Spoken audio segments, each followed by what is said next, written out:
Welcome back to the channel. Today I'm going to be freestyling a review of Meridian, which releases today on PCVR and Quest, and I've spent about 5 hours with it. I couldn't complete it, and I'll explain to you why in a minute. And before I get going, let me tell you what this game is all about. You play a character called Daniela, a determined researcher who arrives on a remote island in a desperate search for her missing twin sister Isabella. Isabella was part of an earlier expedition, likely involving research and mining, that mysteriously goes silent, leaving behind abandoned facilities, deep tunnels and scattered clues. There's a prologue and 5 chapters, and you'll be exploring an icy wasteland, a research facility and some mines. And I've got to be honest, I actually think this game does look really good. And another thing I really like about it is the fact you have to find ammo for your weapons. You have to find these like red blocks that you can then turn into items to attach to your weapons. That was pretty cool. And also it's got quite a few puzzles, but the issue I had with the puzzles were they were only made harder because sometimes you just didn't know where to go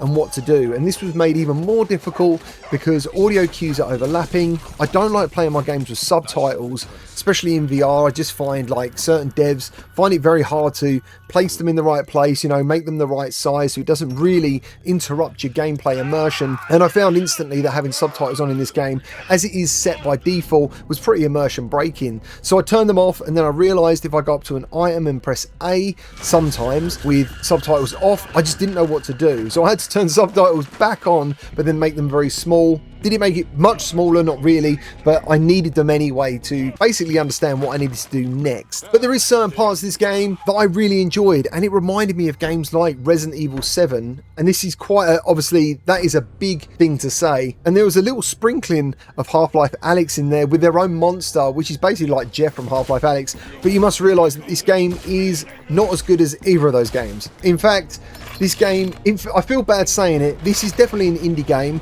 But if I could give praise for effort, you can tell there's a lot of effort being put into this game. When you play it and you see the graphics, and I've played it on Quest as well, I actually think it looks really good on Quest, but on PC, which is mostly the footage you're seeing today, it was just a very smoother frame rate, and there's a lot of like extra effects that look really nice. But overall, I think presentation-wise, they've done a good job. Immersion-wise, as in things to interact with the environment, only things you're meant to interact with had anything happened. Another thing that I really found quite funny in this game is scale. This game has the largest toilets in the world. I've never seen toilets this big. I don't know who could use them. I found it quite funny, but that kind of summarizes the game in its entirety. There is a lot of good here, but there's also a lot of things that I think a lot of people who are expecting like a high quality VR game will be let down by. But there is lots of things to open and lots of things to do and explore and some secrets to find. I actually really enjoyed my time with it, but at the same time I found myself kind of huffing now and again. You know, I'm like, oh no, that just ruined this moment. Combat in this game is awful. Like, it's just terrible.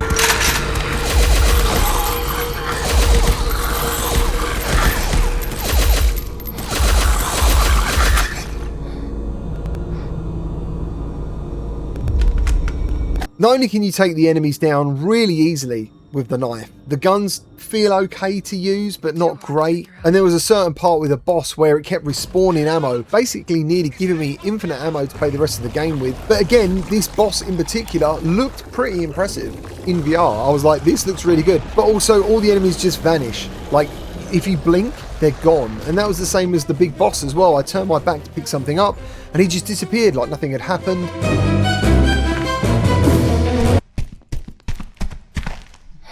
That one boss fight really summarized the whole game. It kind of feels like the anxiety and the expectation of what's going to happen is let down by the result. You get to this point in the game where it kind of brings you up to this really cool moment, and then it just lets itself down by, I don't know, just mediocrity. Things disappearing, enemies just appearing out of nowhere. Repeating audio cues that really do let itself down, not knowing what to do and where to go, but at the same time there's something here. And I think kind of like the game I played the other day, the zombie game on PSVR 2, there's something here that you just wish these guys had, well, definitely more budget, and then they could get some external playtesting, because that's what it needs. It needs someone to say this is good and this isn't good. And when I talk about things that are like indie mistakes with this, the shotgun for example was impossible for me to reload. It looks cool, but it was impossible for me to use. There's a lot of things that need to be fixed. The height adjustment for PCVR didn't work at all. It might work on Quest, I hope it does, but it doesn't work on PCVR at all. And I basically hit a game-ending bug where, regardless of what I did, I restarted all my software, restarted the game multiple times, tried different chapters, and my character was basically just stuck in the ground for eternity. So I can't actually finish the game. And I wanted to finish this game, and that's why I'm saying it's a bit of a weird place where I'm in with this. Should you buy this game? I would say hold off at the moment. Keep your eyes on the developers like Discord or socials if you can find them, and just wait for some updates, because underneath all of the jank, you know, and kind of like the indie mistakes we're coming across, there's a good game there, a lengthy game as well. I think this is going to be a good 5 to 6 hours of gameplay, and it looks pretty good. And I kind of found myself, again, like the other game yesterday, that I'm sure some people just think, oh, these are indie VR games, they're not worth playing. I found myself actually enjoying it. So there we have it. There's my overview of Dread Meridian. I would say hold off buying it, follow the developers, wait for some updates. And I hope this video has been helpful to you. If it has, please like and subscribe, and I'll see you on the next one.